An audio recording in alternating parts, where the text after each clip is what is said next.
Hai guys, ini video tentang nyelamatin nyawa seseorang. Kalau ini sebenarnya sih khusus buat para muslim sama muslimah ya, tapi kayaknya berlaku untuk semua umat manusia aja. Karena sumbernya dari kitab suci yang dari Allah, dari Tuhan semesta alam gitu. Terlepas dari agama ya. Jadi dikatakan di dalam surat Al-Maidah Al-Quran, kalau seorang manusia itu menyelamatkan nyawa seseorang atau berhasil membantu seseorang tetap hidup gitu ya, itu dinilai ibarat menyelamatkan seluruh umat manusia. Jadi bisa dibayangin, kita ketika menyelamatin nyawa seseorang atau membantu orang tetap melanjutkan hidup gitu ya, bertahan hidup gitu ya, memberi semangat gitu ya, ibaratnya menyelamatkan orang gitu ya, supaya tetap tetap hidup atau bahkan nyelamatin secara fisik gitu ya, itu nilainya dianggap menyelamatkan nyawa manusia dari Nabi Adam hingga manusia terakhir yang terlahir di muka bumi.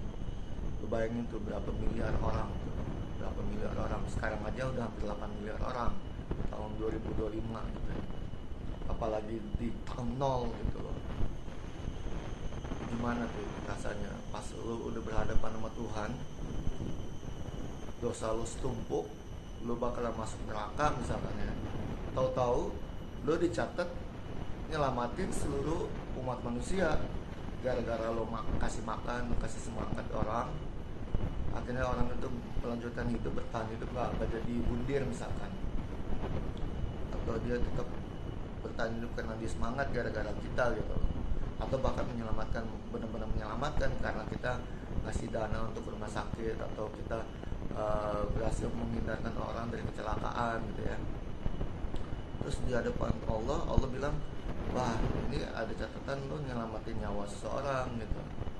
Jadi lo dianggap menyelamatin seluruh umat manusia dari Nabi Adam hingga manusia terakhir. Dan mungkin aja itu jadi penyebab lo masuk surga gitu loh, daripada kejadian yang di masjid dimana gara-gara orang yang negur orang tidur malah tersinggung di masjid, malah jadi dibunuh gitu loh, dibuat meninggal gitu orangnya. Itu kan gara-gara masalah sepele banget gitu loh. Dan dia dianggap membuat orang meninggal itu, dianggap telah membuat meninggal seluruh umat manusia. Karena kebalikannya, kalau kita membunuh seseorang yang tanpa hak ya, dianggap membunuh seluruh umat manusia. Jadi lu bisa bayangin kan ya, ngapain juga coba iri dengki, kesel gara-gara ngeliat orang tidur di masjid, terus lu tegur, terus lu nggak terima pas dijawab gitu ya, terus lu malah mukulin tuh orang gitu ya. Apa sih gitu loh yang lu dapet? Nggak ada yang lu dapet kan. Jadi mudah-mudahan kita tuh kalau beragama tuh kita berpikir gitu loh, karena agama tuh cuma buat orang yang berpikir benar-benar gitu.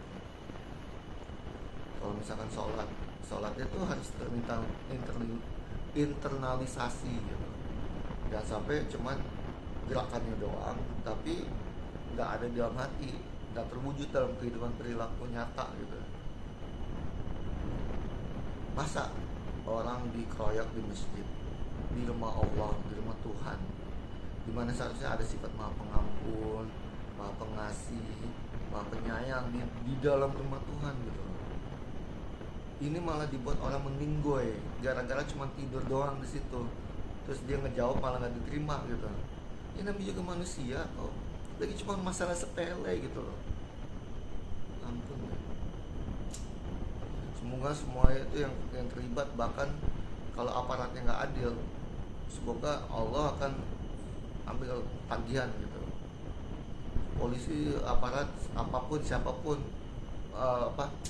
hakim juga, pengacara juga, kalau membela yang salah, hati-hati. Karena ini bumi Allah loh, ini masih bumi Allah, bukan bumi manusia. Sistem sistemnya yang korup, hatinya yang korup. Bumi Allah itu tidak korup, kita yang korup. Gak ada di dalam alam semesta ini yang korup, cuma manusia dan sistem yang korup dan hati yang korup. So please be careful, okay? Karena ini sekali lagi masih bumi Allah, bukan bumi manusia. Okay guys, thank you.